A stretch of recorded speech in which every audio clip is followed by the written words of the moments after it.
Bueno, pues ahora sí que ya son las 12:05 y vamos a empezar. Buenos días a a Enrique y a todas las personas que estáis hoy aquí.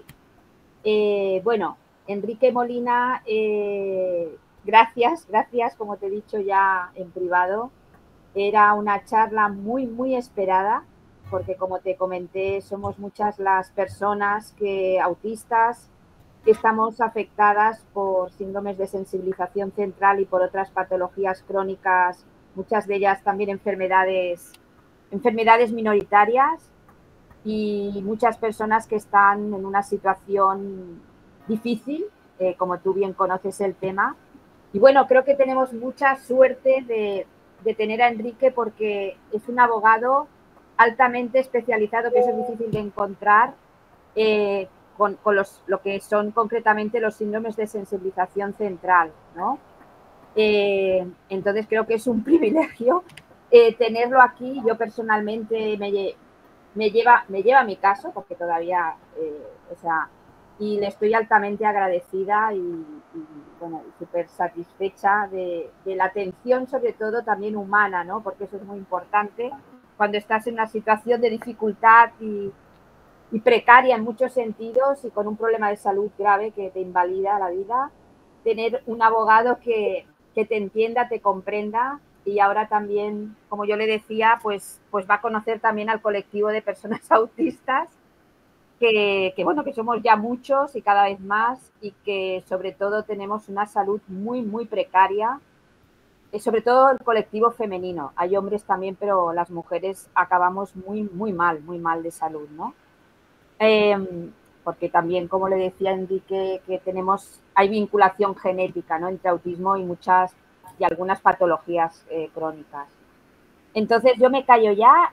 La primera hora hemos quedado de que Enrique se pueda explicaros lo que él quiere explicar, que va a tocar temas muy importantes para todos nosotros y nosotras.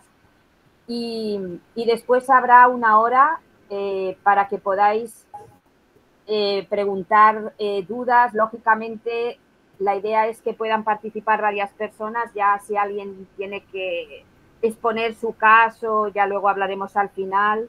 Ya tendrá que hablar concretamente con Enrique, porque esta es una tertulia y lo ideal es que puedan participar varias personas, no monopolizar el caso de X persona.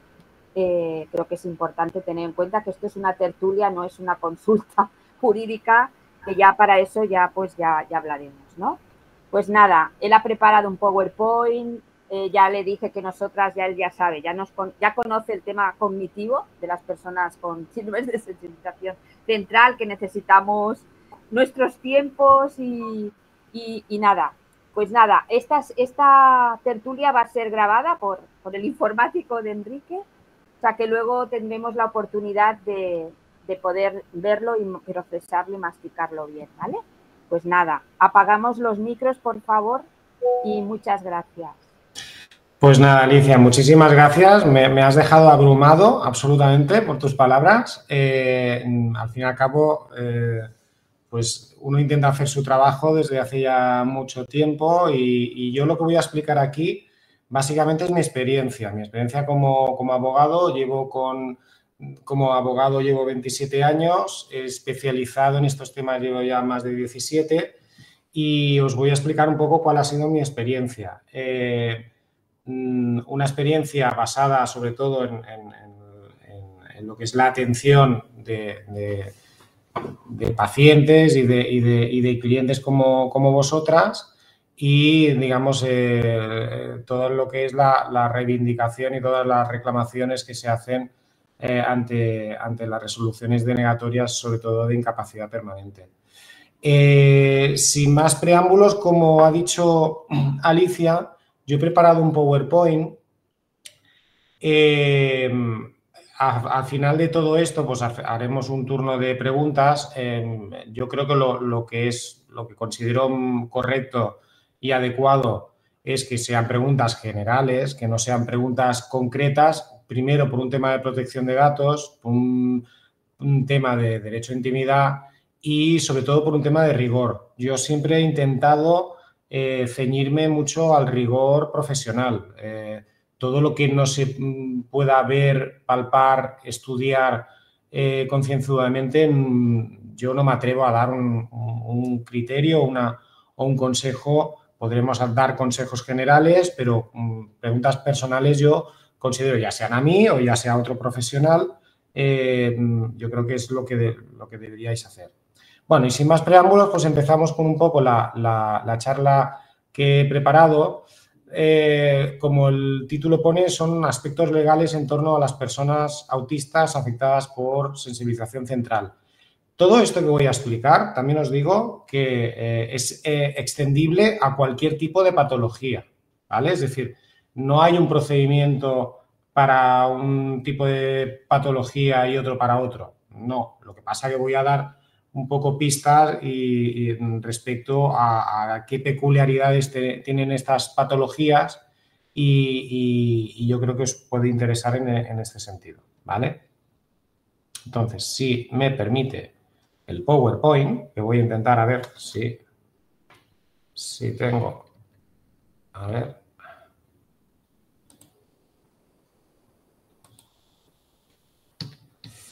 Ahora, perfecto, ya lo he conseguido. Esta es no sé si lo veis bien, es el sumario, digamos, el índice de lo que voy a hablar. Lo he agrupado en 7 puntos. Los más importantes están al principio, sobre todo la introducción a los procedimientos administrativos y judiciales, un pequeño esquema para situaros en toda la amalgama de reclamaciones que se pueden hacer. Y luego entraremos a valorar lo que es la incapacidad temporal y las consecuencias del alta médica. Después abordaremos el tema de la incapacidad permanente y ya como una cosa final hablaré muy someramente del tema de discapacidad, dependencia y asistencia sanitaria. Más que nada para que tengáis unos detalles sobre el tema y una información sobre el tema. En cuanto a la introducción, yo creo que me voy a parar un poquito en esta diapositiva, que es el esquema de los procedimientos administrativos y judiciales. Esto es un tema muy... son las típicas preguntas que me hacen siempre cualquier persona que me viene a ver por primera vez. ¿Cuál es el procedimiento? ¿Qué es lo que tengo que hacer? Aquí un poco es la hoja de ruta, para decirlo, habitual en un procedimiento de incapacidad permanente. Cuando una persona está enferma y son enfermedades de determinación objetiva y previsiblemente definitivas, puede solicitar una incapacidad permanente al Instituto Nacional de Seguridad Social. Y es lo que yo pongo aquí como solicitud de IP. Esta solicitud de IP, que la decide el INS en una cita revisión, conlleva una resolución administrativa. Esta resolución administrativa, en muchos casos, es denegatoria. Entonces, contra esa resolución denegatoria tenemos 30 días para poner una reclamación previa al propio INS. Es el propio INS quien tiene que resolver esa resolución administrativa. Por estadística, se deniegan el 99% de las reclamaciones previas que se presentan, ¿vale? Esto lamentablemente es así, porque es el propio organismo quien contesta lo que antes ha dicho que no. Con lo cual, tenemos una resolución de esa reclamación previa, RP, y tenemos 30 días para poner una demanda judicial al juzgado de lo social del lugar o bien de donde vivimos o bien del sitio donde se ha dictado la resolución administrativa. Si estáis dentro de la demarcación de Barcelona, pues será Barcelona. Pueden ser juzgados de Barcelona, de Mataró, de Sabadell, de Manresa, de Tarrasa. Se puede un poco elegir en función del domicilio de cada uno y de dónde se ha dictado la resolución administrativa. Una vez se haya presentado esa demanda, recibiremos una citación para una fecha de juicio en los juzgados de los sociales. Ahora mismo se está dilatando un poco más desde que se pone la demanda hasta que hay un juicio. Como media es un año. Ahora se está alargando un poco más de un año, ¿vale? Entre que se pone demanda y la citación a juicio. Perdón, y el juicio. En el juicio, digamos que se tiene que aportar toda la prueba documental, que serían los informes médicos. Yo aconsejo ir con un perito médico y en ese juicio tendremos enfrente a la Seguridad Social que dirá que estamos muy bien para poder trabajar, ¿vale? Entonces es el juez, jueza, quien dicta una sentencia. Esa sentencia, en cualquier caso, dará lugar a un recurso de suplicación. Si ganamos nosotros, la Seguridad Social recurrirá. Si gana la Seguridad Social, nosotros recurriremos al Tribunal Superior de Justicia de Cataluña. Y ahí sí que se abre un periodo de recurso de suplicación, que estamos hablando de 1 año aproximadamente de tiempo de espera, hasta que se dicta una sentencia del Tribunal Superior de Justicia. Esto os lo pongo digamos, a modo de ejemplo para que veáis un poco cuál es la hoja de ruta. No os agobiéis con esto, es decir, creo que es más importante lo que viene después. Todo es importante, pero yo creo que más que nada para que veáis cuál es el camino que se va a seguir para poder conseguir una incapacidad en la gran multitud de casos. A mí muchas veces una pregunta recurrente es, ¿tengo posibilidades de que en vía administrativa me lo den? Es decir, el primer paso, en donde pone solicitud de IP. Sí, no te digo que no, pero habitualmente no es así, ¿vale? Habitualmente se están denegando muchísimas incapacidades, con lo cual preparémonos para una situación que sea esa, la de la denegación de la incapacidad. Y se acaba pues llegando a los juzgados de lo social. Estos son los juzgados de lo social de Barcelona, ¿vale? Pasamos a lo que sería la baja laboral, ¿vale? Esto es lo que hemos hablado ahora, era un preámbulo de cuál es el íter, ¿no? El camino que vamos a seguir, y vamos a empezar, digamos, a la fase previa, es decir, lo que sería, estoy enfermo, no puedo trabajar, ¿qué puedo hacer? Esta es la pregunta muy recurrente. En este caso, aunque parezca que sea de perogrullo, si yo estoy enfermo, tengo que ir al médico de familia, quien me va a extender la baja médica. Esta baja médica, digamos que tienes derecho a lo que sería la incapacidad temporal, que está prevista en el artículo 169 de la Ley General de la Seguridad Social. ¿Y qué es la baja médica o la prestación de incapacidad temporal? Es aquella prestación que da la Seguridad Social debido a enfermedad común o profesional o accidente de trabajo, mientras el trabajador esté impedido para el trabajo y reciba asistencia sanitaria de la Seguridad Social. Esta parte última es importante, porque las bajas muchas veces se van alargando en el tiempo, y una pregunta también muy recurrente es el hecho de qué es lo que hago cuando vaya yo a una revisión médica y todavía estoy enfermo. Sobre todo, un truquito que yo siempre digo a mis clientes es decir que estáis pendientes de pruebas médicas, que estáis pendientes de informes médicos, porque de esa forma es probable que el inspector médico que os atienda alargue un poquito más la baja, ¿vale? Es decir, ¿por qué? Porque, digamos, vamos a cumplir con lo que está estableciendo este artículo de la Ley General de la Seguridad Social, es decir, estoy recibiendo asistencia sanitaria, ¿vale? Cuando se pasa todo es decir, ¿cuánto dura esa baja médica? ¿Cuándo se agota esa incapacidad temporal? Pues una de las causas por las cuales se extingue la prestación de incapacidad temporal es por la duración máxima. Estamos hablando de 545 días máximo. ¿Se puede alargar este plazo? Se puede alargar este plazo, ¿vale? Hasta 720 días. Pero son casos digamos, excepcionales, ¿de acuerdo? Sí que es cierto que desde la pandemia los procesos de baja se han ido alargando en el tiempo, ¿vale? Con lo cual, lo que antes, llegar a los 18 meses, que serían estos 545 días, era, si no extraño, era raro, ahora es bastante fácil de que se alarguen un poquito más de 18 meses, ¿vale? Es decir, cuando una persona está de baja, lo que tenéis que ir haciendo es ir recabando informes médicos y estar preparados para cuando venga una revisión aquí en Barcelona del SGAM, lo que antes se llamaba ICAM, pues poder aportar la documentación médica respecto a vuestro caso, ¿vale? ¿Cuándo se agota también? Cuando hay una alta médica. Y cuando hay una alta médica, os pueden citar en cualquier momento, ¿vale? Desde el minuto 1 hasta los 545 días os pueden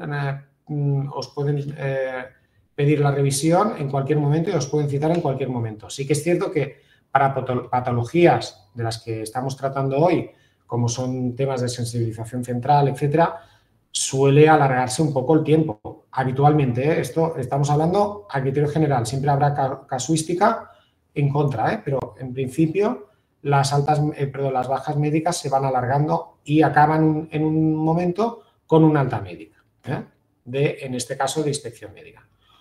Otro caso de extinción es si llegáramos a la edad de jubilación, y otro caso de extinción de la baja es la incomparecencia injustificada a una citación del SGAM o incluso a una citación de mutua de trabajo.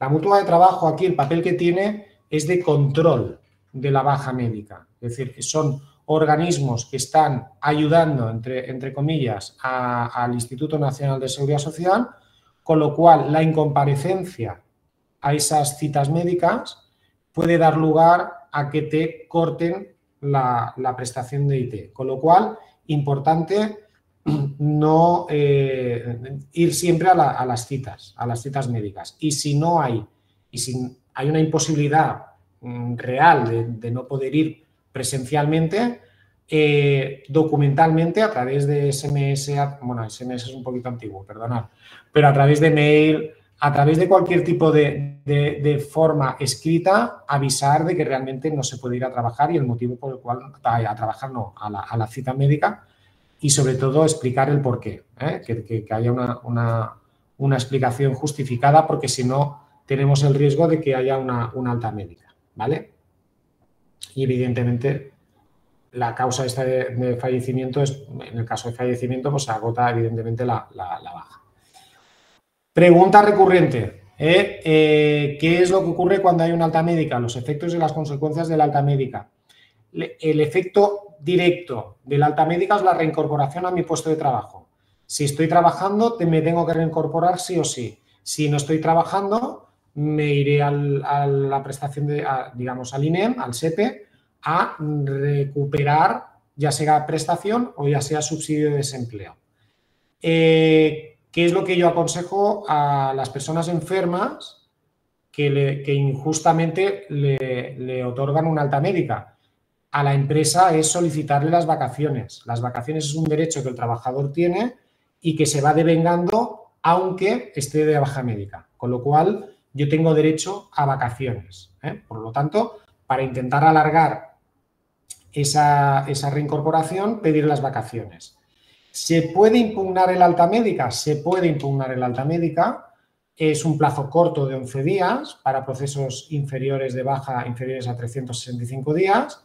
Si son periodos de más de 365 días, se puede poner ya directamente demanda judicial. Abro paréntesis. Yo este procedimiento de reclamación contra altas médicas no lo aconsejo, por una sencilla razón. La impugnación de alta médica inicia lo que hemos visto antes de todo ese esquema que hemos visto de reclamación, desestimación de reclamación previa, demanda, juicio. Sí que es cierto que por ley son procedimientos, los de impugnación de alta médica, más cortos, más breves, pero perfectamente nos podemos ir a 9 meses de tramitación de un expediente de reclamación previa. Y lo que conseguiríamos es volver a la casilla de salida, es decir, volveríamos a la situación de baja médica, con lo cual en cualquier momento me pueden dar otra alta médica y estaremos en la misma situación. Con lo cual, yo invertir tiempo y dinero en un tema de impugnación de alta médica, aunque sea tirarme piedras sobre mi tejado, yo no lo aconsejo, ¿vale? Luego, si queréis, en turno de preguntas, podemos abordar un poco más este tema, ¿vale? En casos donde sean procesos de baja de más de 365 días, la ley establece o estableció en su momento un proceso que se llamaba, que es un híbrido entre la impugnación, esta reclamación, impugnación de alta médica, y quisieron hacer un procedimiento de disconformidad. que era como más rápido y para evitar, entre comillas, pues errores groseros por parte de la administración. Entonces se estableció este proceso de disconformidad, que son plazos muy cortos, de 4 días, y lo que a la práctica nos sirve es para alargar el proceso de baja, porque si un organismo público está dando una alta médica, muy improbable es que el propio organismo público te dé la razón en un procedimiento de este tipo, ¿vale? Pero que sepáis que existe este procedimiento de disconformidad, que lo que a la práctica consigue es alargar un poquito la baja médica, ¿vale? Un tema súper importante, creo yo, que es el bloqueo de la baja médica cuando hay una alta médica. Durante 6 meses, 180 días, la baja médica queda bloqueada. Quiere decir que cuando hay una alta médica, durante 180 días, si bien es cierto que la ley establece que yo puedo solicitar una baja por un motivo diferente al original, en estos 180 días, quien me va a validar esta baja va a ser el SGAM, ¿vale? Con lo cual, si yo quiero o necesito, porque estoy enfermo y no me puedo reincorporar al puesto de trabajo, pedir otra baja médica por otro motivo diferente, imaginemos que tengo una baja médica por fibromialgia y tengo un nuevo proceso y yo puedo alegar de que tengo un tema digestivo o tengo un tema de traumatológico, no sé, me he roto el supraespinoso, por ejemplo, y lo tengo roto y no puedo hacer movimientos. Esta baja, aunque realmente se vea claramente que son dos cosas diferentes, va a tener que pasar por este procedimiento de que es el médico quien internamente al SGAM va a solicitar la baja médica y posteriormente, en un plazo corto, se establece de 48 horas, el SGAM va a contestarle al médico si valida o no valida. Abro paréntesis, la gran mayoría de veces se deniega esta baja médica, esta nueva baja médica, ¿vale? Estar preparados para eso. Tiene que ser algo muy, muy claro para el SGAM, ¿eh? Es decir, o me rompo una pierna o algo parecido, porque si no es difícil a día de hoy que una persona enferma, tras una alta médica, en ese periodo de 180 días, pueda conseguir una nueva baja, ¿vale?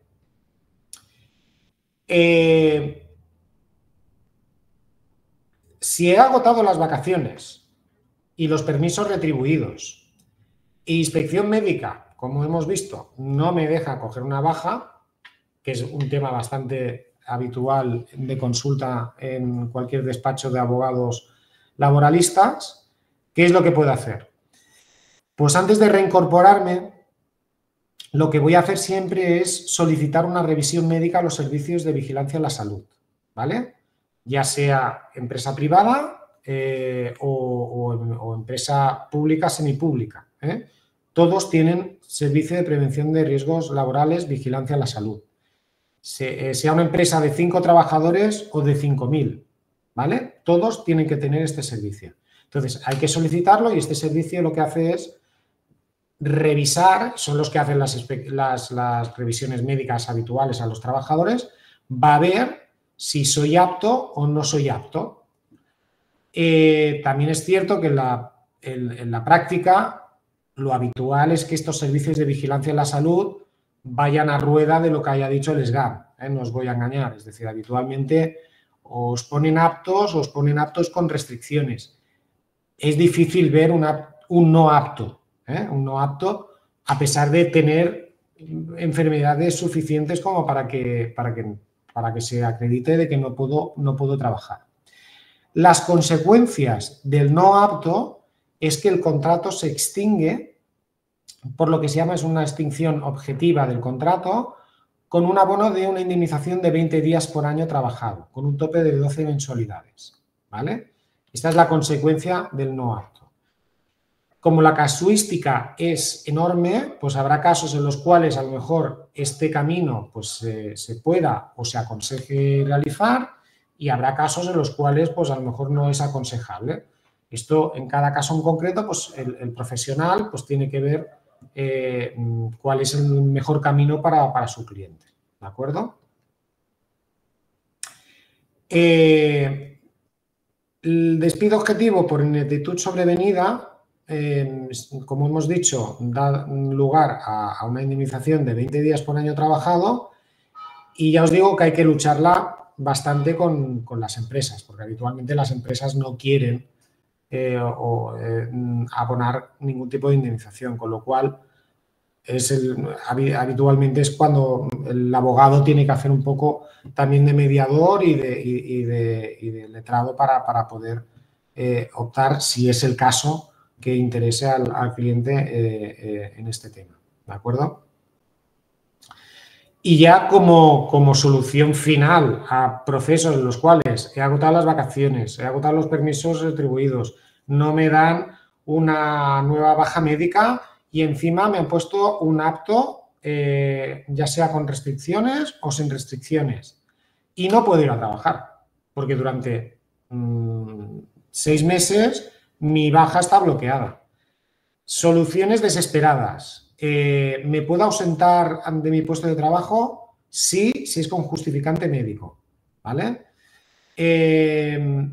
Otra solución, entre comillas, desesperada, pero que la protege la ley, es acudir a inspección de trabajo a solicitar protección del artículo 25.1 de la Ley de Prevención de Riesgos Laborales, dado que el trabajo está poniendo en peligro mi integridad física. Esta, que está previsto en la ley, a efectos prácticos tiene muy poco recorrido, porque inspección médica está absolutamente colapsada. Tú pones una denuncia y están tardando 5 o 6 meses en contestar, con lo cual cuando te contesten tú ya has obtenido la baja médica por otro motivo o ya han pasado los 6 meses, con lo cual esto sobre el papel se puede hacer, pero efectos prácticos lamentablemente a día de hoy aquí en Barcelona tiene poco recorrido.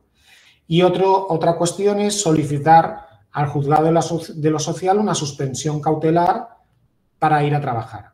También el recorrido es corto en el sentido de que hemos tenido que haber puesto una demanda judicial y dado los tiempos en los cuales está contestando los juzgados, también muchas veces cuando llega el tema de la suspensión cautelar ya han pasado los 6 meses y ya he conseguido la baja médica.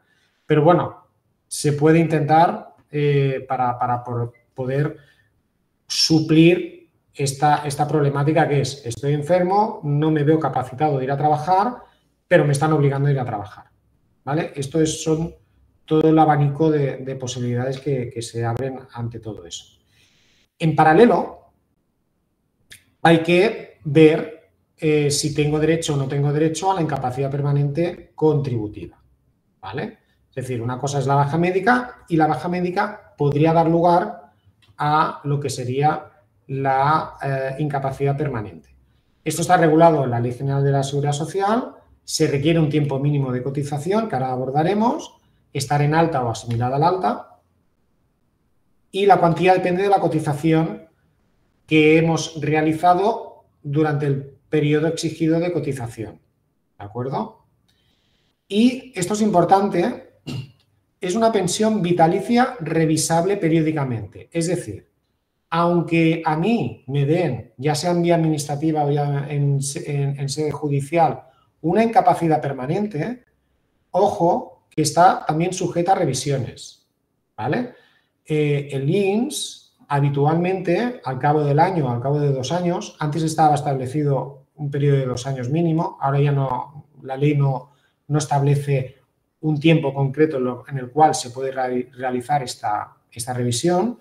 Cuando se concede una incapacidad en el pie de la resolución, se dice será revisable a partir de tal fecha, y a partir de tal fecha nosotros, como enfermos, tenemos que estar preparados para tener informes médicos actualizados porque me pueden revisar. No es obligatorio esa revisión, sino que es potestativo de la Administración el realizar esa revisión.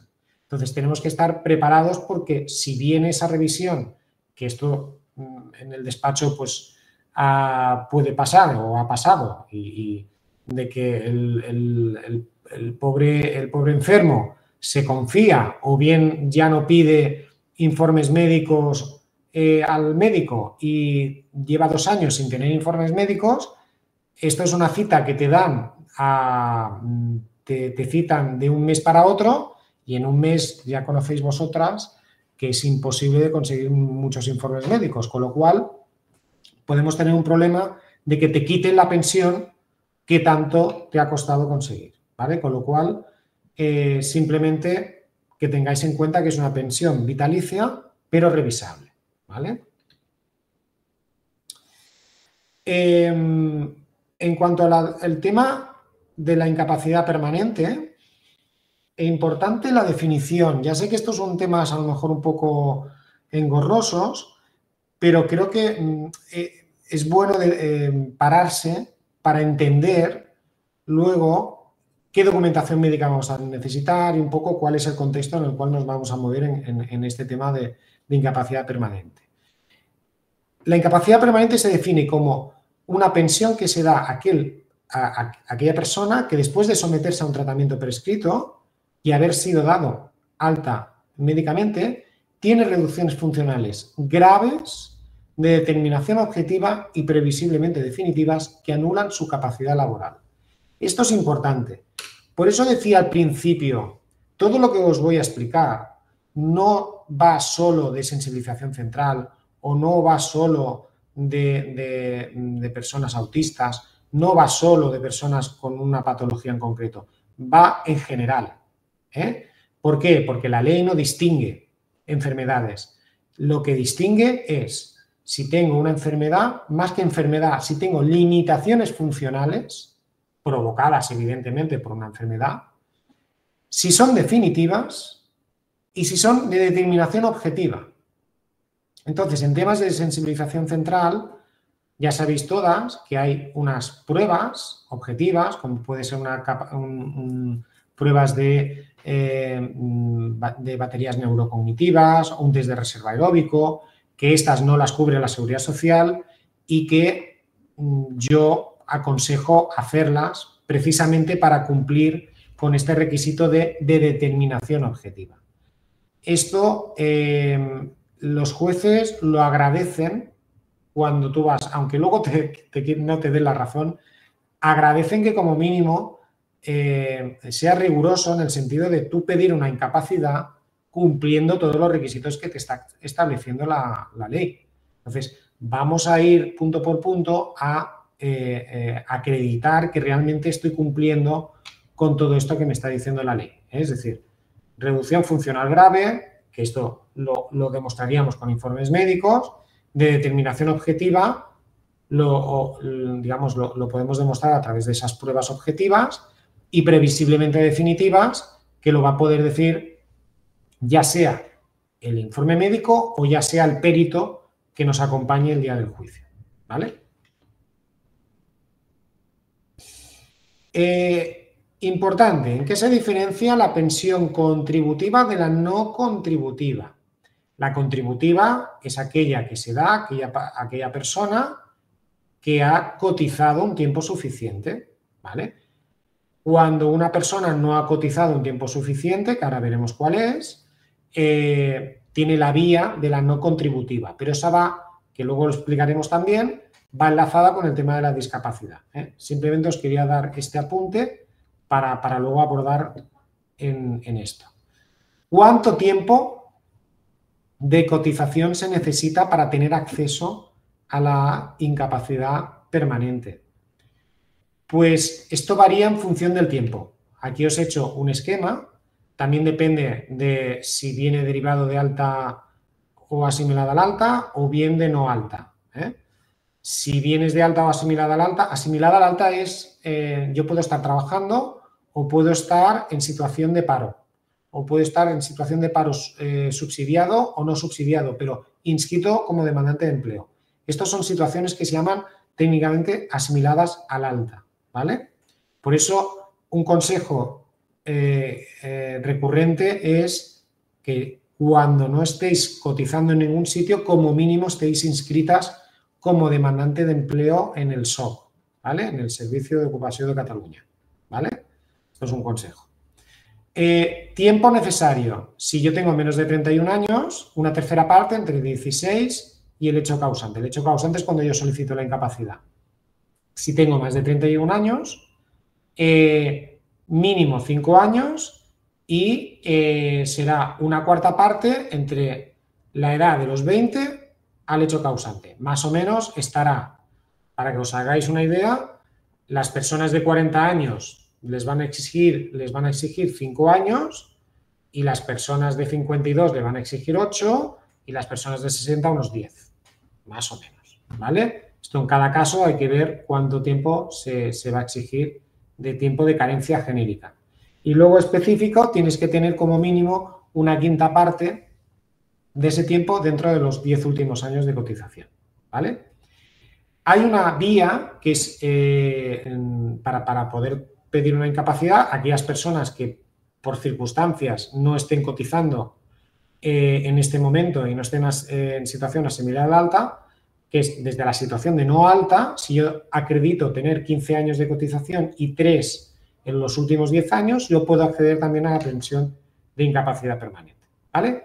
Esto respecto al tiempo que se necesita. ¿Cuánto cobraré si me reconocen una incapacidad permanente? Si veis aquí en la diapositiva, este cuadro con números es un cálculo de base reguladora. Os lo he puesto porque el cálculo no es una media aritmética, sino que se cogen en función del tiempo que me exijan cotizar, me van a pedir las bases de cotización y está sujeto a actualización de IPC. Esto habitualmente todos los que nos dedicamos a temas de derecho laboral siempre tenemos algún tipo de programa que nos va a permitir el hacer un cálculo de una forma relativamente fácil para poder hacer este cálculo. No se puede hacer, evidentemente, que ahora os lo explicaré, pero que es engorroso hacer un cálculo manualmente, para que nos entendamos, ¿vale? ¿Por qué es engorroso? Porque mirar cuál es la fórmula matemática para hacer este cálculo, ¿de acuerdo? Deriva de si es por incapacidad permanente, que cogerá todo el tiempo que nos exigen de cotización, o si viene derivada de accidente no laboral o de enfermedad profesional. Yo creo que, visto cuál es el panorama, esto luego ya es abordar a cada uno de las personas que quiera solicitar la incapacidad, es hacer un cálculo y entonces veréis realmente cuál es la pensión a la cual estáis optando, ¿vale? Y luego entramos en una cosa importante, que es el tema de los grados. Es decir, tengo claro el tiempo de cotización, tengo claro cuál será mi base de cotización, pero ¿cuál es la pensión que a mí me quedará? ¿En base a qué? ¿En base a los grados? A los grados que establece la ley. Si el Instituto Nacional de Seguridad Social me dice que tengo una incapacidad permanente parcial para la profesión habitual, es que considera que yo he dejado de hacer una tercera parte de las tareas que yo venía realizando, pero puedo hacer el 70% de las tareas que estaba haciendo. No es el caso habitual, ¿eh? En un caso como el vuestro, cuando hay sensibilización central, cuando hay patologías psiquiátricas, etcétera, esta parcial es difícil de ver. Esto está más... se puede ver más en temas traumatológicos, en los cuales, por ejemplo, hay una limitación de movilidad de manos, de hombros, de pies y tienes un trabajo físico. Es decir, se puede dar en estos casos. En casos como el vuestro es difícil de ver una incapacidad permanente parcial. ¿Cuáles son los más habituales? La total para la profesión habitual y la absoluta. La total para la profesión habitual es: yo tengo una patología que me impide la profesión habitual, pero no me permite hacer otro tipo de actividades que no sea la habitual para mi profesión habitual. Y la absoluta es aquella que me impide realizar cualquier tipo de tarea con unos criterios que establece la ley, bueno, más que la ley, la jurisprudencia del Tribunal Supremo, con un criterio de habitualidad, de rendimiento, de eficacia, ¿vale? Es decir, no vale, como yo escucho muchas veces en sala, en juzgados, no, es que esta persona puede trabajar, sí, pero puede ir 5 días al trabajo, aguantar 8 horas, aguantar 52 semanas o 40 y pico semanas de trabajo ahí está el kit de la cuestión, que es un poco el caballo de batalla que tenemos luego en sala. Importante, con la total se consigue el 55 o se concede una prestación del 55% de la base reguladora que hemos calculado anteriormente. Si tengo más de 55 años, tendré una pensión del 75%. Si es la incapacidad permanente absoluta, sería el 100% de esa base reguladora. Como algo marginal está el tema de la gran invalidez, que es para aquellas personas que necesitan la ayuda de terceros para actos de la vida diaria, esenciales, como vestirse, desplazarse, comer. No digo que no haya, pero son muy residuales en patologías como las vuestras. Vosotros veréis casos en vuestra asociación donde hay gran invalidez, pero es difícil de ver. Y estos van luego aparejadas con grados de dependencia, ¿vale? Que luego veremos un poco, como mínimo, la definición de lo que es dependencia, ¿vale? Como todo, habitualmente este tipo de procedimientos llegan a este sitio, que es el Tribunal Superior de Justicia de Cataluña, en el cual os voy a poner un par de sentencias, una buena y una mala, digamos, y una que yo entiendo que es relevante para que veáis cuáles son los criterios del Tribunal Superior de Justicia. Aquí os he puesto una de 25 de mayo del 23, donde se concedió una incapacidad permanente absoluta a una persona, digamos que el Social 29 de Barcelona confirmó concedió una incapacidad permanente absoluta con este cuadro de fibromialgia grado 3, fatiga crónica, síndrome de Asperger, autismo en control, trastorno adaptativo mixto, lumbalgia crónica, omalgia. Supongo que este cuadro os sonará bastante a muchas de vosotras. Y en esta sentencia se decía pues, que la fibromialgia estaba en grado grave, que esas dolencias cursan dolor que le impide trabajar, situación que se ve agravada por el hecho de que también sufre de un síndrome de Asperger, autismo de adulto, un trastorno adaptativo mixto reactivo moderado. Quien sufre ese conjunto de dolencias y limitaciones, mientras esas no mejoren, no está capacitado para desarrollar una actividad laboral, con lo que he dicho antes, con rendimiento, eficacia, profesionalidad en el mercado laboral, ¿vale? Es decir, hay sentencias que sí que nos dan la razón. Cuando podemos demostrar que hay una patología, como es este ejemplo, una patología grave y que no me permite trabajar. Pero con cuadros muy parecidos, por ejemplo, en este caso, no dan la incapacidad, ¿vale? En este caso, hecho probado, fatiga crónica en control, funcionalismo, esto es lo que suelen poner, funcionalismo conservado, dorsolumbalgia, trastorno de espectro autista tipo Asperger sin limitación psicofuncional. Esto es muy habitual, es decir, la Seguridad Social suele poner estas coletillas cuando resuelve digamos, las solicitudes de incapacidad, suele poner esta coletilla para no dar esa incapacidad permanente.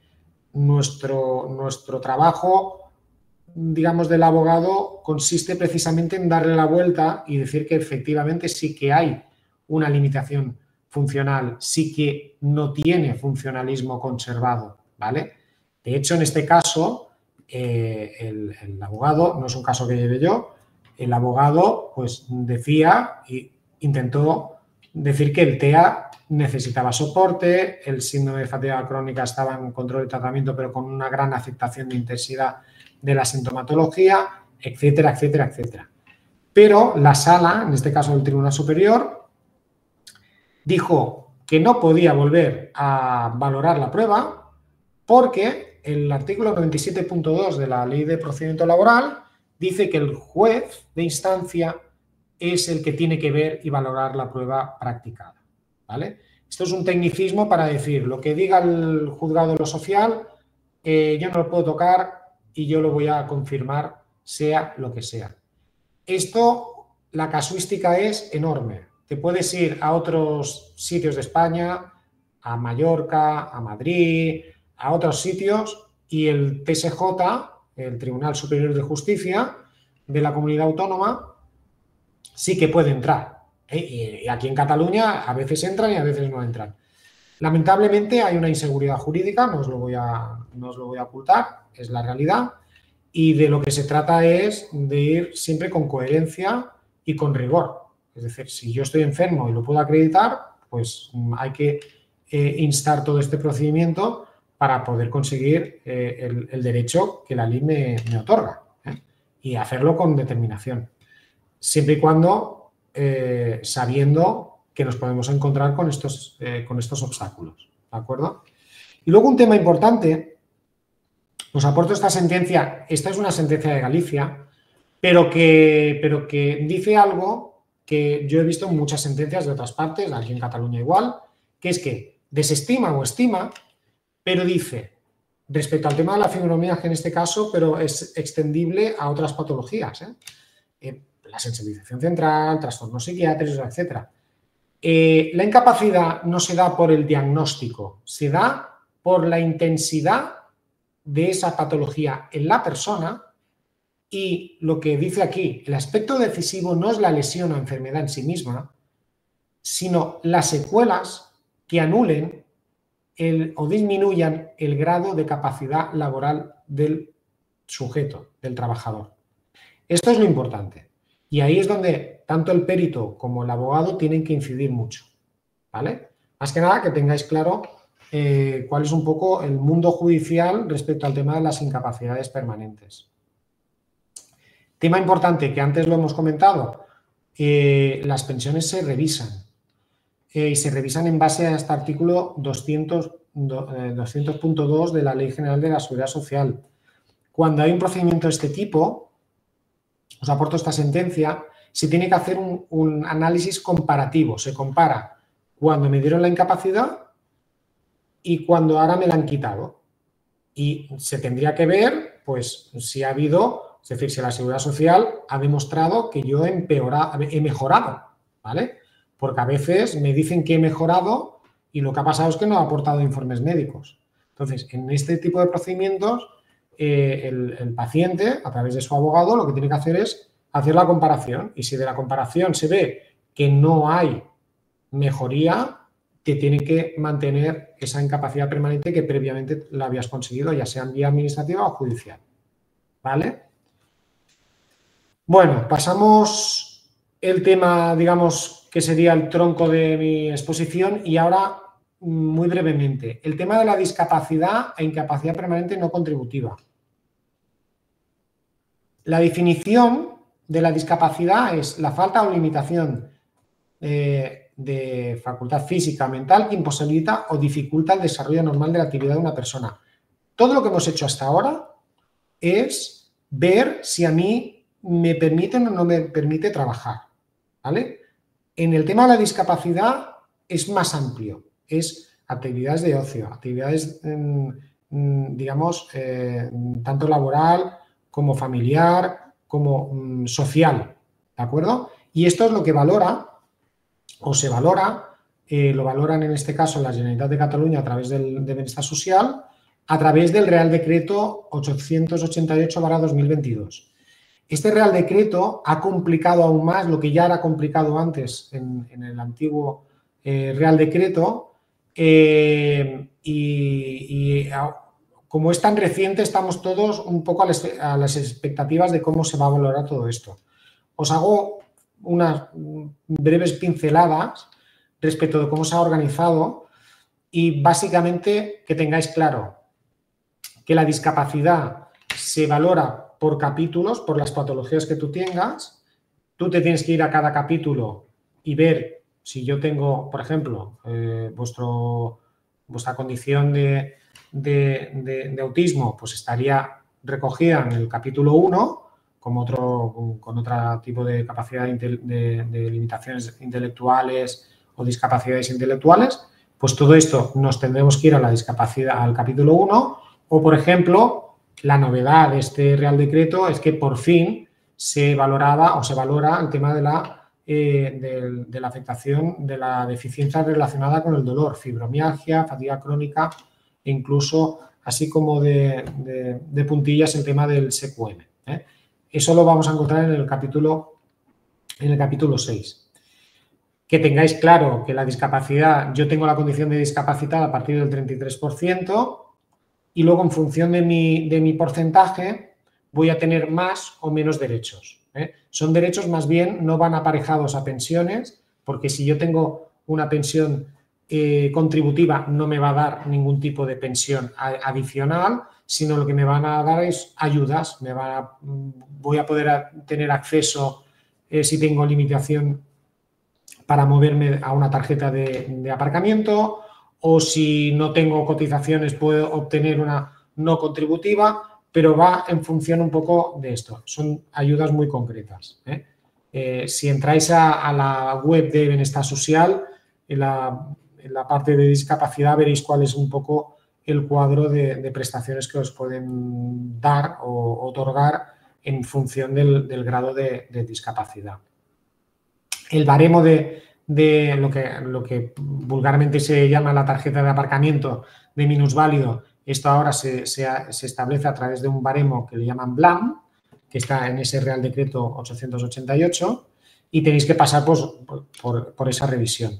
En el capítulo 1, como os he dicho, pues es donde se van a tratar los temas de deficiencia intelectual, y veréis en el punto 1.6.1 los trastornos generalizados del desarrollo y trastorno del espectro autista, ¿vale? Más que nada para que sepáis dónde ir y tengáis como mínimo una cierta orientación del tema de la discapacidad. Y en el capítulo 6, como he dicho, se regula el tema de la deficiencia relacionada con el dolor. Se establece un cuestionario de discapacidad, digamos, con una puntuación en función de los baremos, haciendo una evaluación que allí se recoge en el anexo, en base a estos baremos te van a dar unos puntos o te van a dar otros, ¿vale? Si yo no tengo derecho a una prestación contributiva, que es todo lo que hemos estado hablando hasta ahora, y tengo un grado del 65% de discapacidad, podría llegar a tener derecho a una prestación no contributiva, que va en función también de los ingresos de la unidad familiar que os dejo aquí, que esto también lo podéis consultar en la web de Bienestar Social, ¿de acuerdo?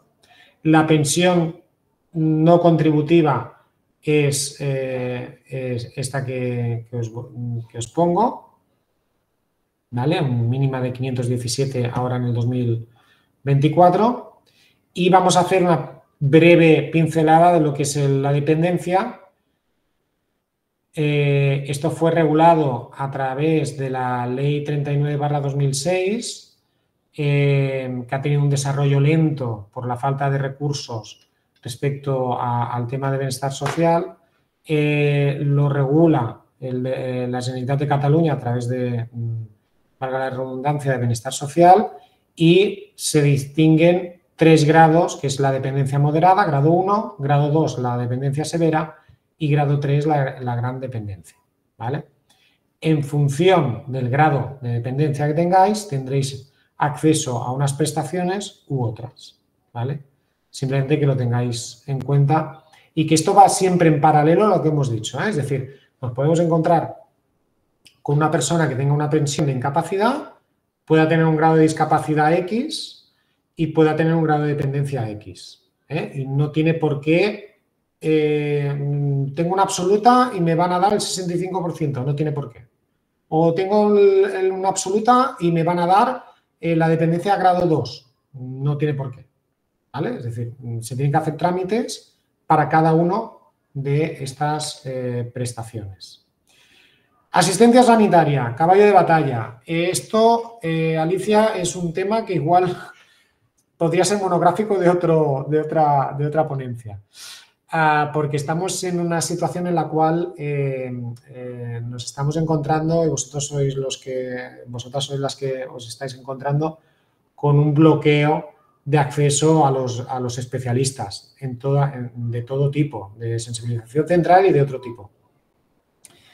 La ley os ampara, nos ampara, me incluyo, nos ampara.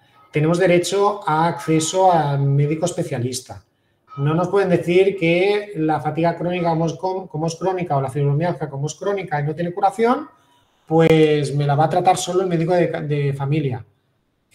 Bastante tienen los médicos de familia con lo que tienen, ¿vale? Con lo cual, como mínimo, una vez al año, debería tener acceso a un médico especialista. Si me oyen desde la sanidad pública, se pondrán las manos en la cabeza y me dirán, este hombre qué dice, pero es que a mí la ley me está diciendo esto, de que yo tengo acceso a un médico especialista.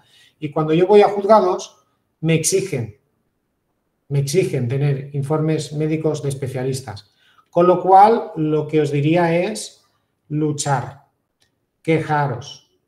Si no tenéis acceso porque no os dejan tener acceso al médico especialista, hay que poner quejas, ¿vale? Hasta que os den acceso a ese médico especialista, sea de sensibilización central, reumatólogo, psicólogo, psiquiatra, hay que quejarse. Lamentablemente, esto ha ido en retroceso y estamos en esta fase. Hay que luchar, ¿vale? No os puedo decir otra cosa. Conclusiones. Nosotros estamos para ayudar. Somos abogados, pero no hacemos milagros, lamentablemente, ¿vale? Todo lo que os he explicado es el camino para llegar a lo que sería vuestro derecho. En un mundo ideal, yo estoy enfermo, lo demuestro, me tendría que dar una incapacidad. Pero sí que es cierto que esto es un camino como pone la foto. Es una montaña, es alta, llena de obstáculos y necesitáis ayuda.